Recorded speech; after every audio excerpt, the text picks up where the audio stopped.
Bonjour et bienvenue à une autre audition de la chaîne de The Plot 911 sur YouTube. Aujourd'hui, je vais vous raconter une allégorie. C'est la plus fameuse de Platon, l'allégorie de la caverne. Sûrement la plupart de vous l'ont déjà entendu. Ça m'a été raconté par mon professeur de philo alors que j'étais au cégep. Ça va comme suit. Imaginez-vous une caverne à plusieurs kilomètres sous terre, où les gens sont enchaînés depuis le début des temps. Ils sont tous enchaînés de sorte que ils font toujours face au mur du fond de la caverne. Le cou, les jambes, le thorax, tout est attaché d'une certaine façon qu'ils ne peuvent pas se retourner pour voir en arrière. Ils font tous face au même mur du fond de la caverne. Ils n'ont même pas conscience qu'il y a un tunnel à la verticale qui monte jusqu'à la surface à des kilomètres plus haut en arrière d'eux. Et puis à leur arrière, il y a un feu qui est sur un genre de scène, qui est surélevé un peu. Entre le feu et les gens qui sont attachés, il y a d'autres gens qui sont là. Ces gens-là vivent en silence. Et tout ce qu'ils font, c'est qu'ils passent des pancartes. Oh oui, des pancartes. En fait, ils ont découpé des formes dans du bois, par exemple, dans des planches de bois ou carton, peu importe. Et puis, les formes, c'est des formes animales. Un chien, un chat, un arbre, des choses comme ça. Alors, ce qu'ils font, c'est quand ils mettent la pancarte en forme de chien devant le feu, ça projette l'ombre d'un chien sur le mur du fond de la caverne. Et comme la masse de gens qui vivent là n'ont jamais vu un vrai chien, ils voient l'ombre du chien et disent « Ah, voilà un chien !» Pour eux, l'ombre du chien est un chien. Puis quand ils mettent un chat, ils disent « Ah, voilà un chat !» Tout le monde vit dans cette illusion de la réalité. Bouddha avait fait un petit peu la même genre de comparaison. Il disait que c'était comme si les gens regardaient le reflet des arbres dans un lac et puis qu'ils croyaient que la réflexion des arbres dans le lac était l'arbre.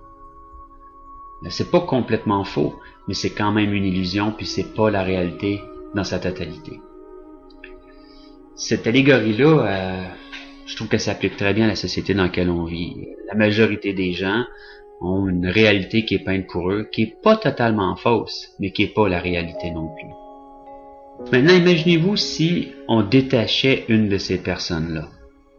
On la détachait, puis on lui indiquait le trou vers la liberté, le tunnel vers la liberté. Cette personne-là aurait beaucoup de difficultés à sortir parce que, rappelons-le, c'est un tunnel à la verticale. Alors, il faudrait escalader un tunnel de plusieurs kilomètres avant d'arriver à la surface. Mais on suppose, toujours dans l'allégorie, que cette personne-là réussit à se rendre à la surface. Elle sort. En arrivant à la clarté du jour, rappelez-vous qu'elle a vécu dans la noirceur, dans l'obscurité d'une caverne toute sa vie. Alors, en arrivant à l'extérieur, la clarté du jour, cette personne est complètement aveuglée. Pour plusieurs jours, la personne ne peut même pas ouvrir ses yeux, même si elle les ouvre, elle est complètement éblouie. Ça, c'est un petit peu comme, encore une comparaison de qu'est-ce que la personne ressent quand elle se rend compte que le monde dans lequel on vit n'est pas la réalité telle qu'elle est. Il y a un sentiment d'éblouissement à un moment donné au début. Platon nous avait raconté ça il y a des milliers d'années, à croire que les choses ne changent pas tellement.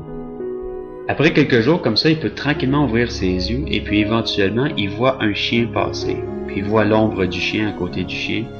Et puis là, il comprend qu'est-ce qu'un chien pour de vrai. Puis qu'est-ce que l'ombre du chien. La même chose avec l'arbre, avec le lapin, et ainsi de suite. Cette allégorie fait référence à l'émancipation, à la personne qui s'émancipe vers la réalité. Maintenant, mon professeur de philo nous avait posé la question, il m'a dit, qu'est-ce qui arriverait si ce gars-là revient dans la caverne? Nul doute qu'il voudrait expliquer à tous ses amis ce qu'ils viennent découvrir. Qu'est-ce qui arriverait? Je me souviens, il y a un de mes bons amis dans la classe qui a levé la main, il a dit « Tout le monde va le prendre pour un fou. » On est tous partis à rire, mais on voyait le bon sens dans ce qu'il disait. C'est vrai quand même, ils vont le prendre pour un illuminé, un fou, un paranoïaque. C'est évident. Mon professeur, il a dit, ben non, ils vont le tuer. Puis il y a des exemples historiques, comme Gandhi, ou Jésus, ou Martin Luther King, ou même John Lennon. Des gens qui sont sortis de la caverne, qui ont vu la réalité, puis en essayant de la communiquer, c'était trop pour nous. Nous, quand quelqu'un nous dit quelque chose de contraire à notre petite réalité confortable qu'on s'est inventée, on l'haït. Puis dans notre colère, souvent, ou presque toujours, on les assassine.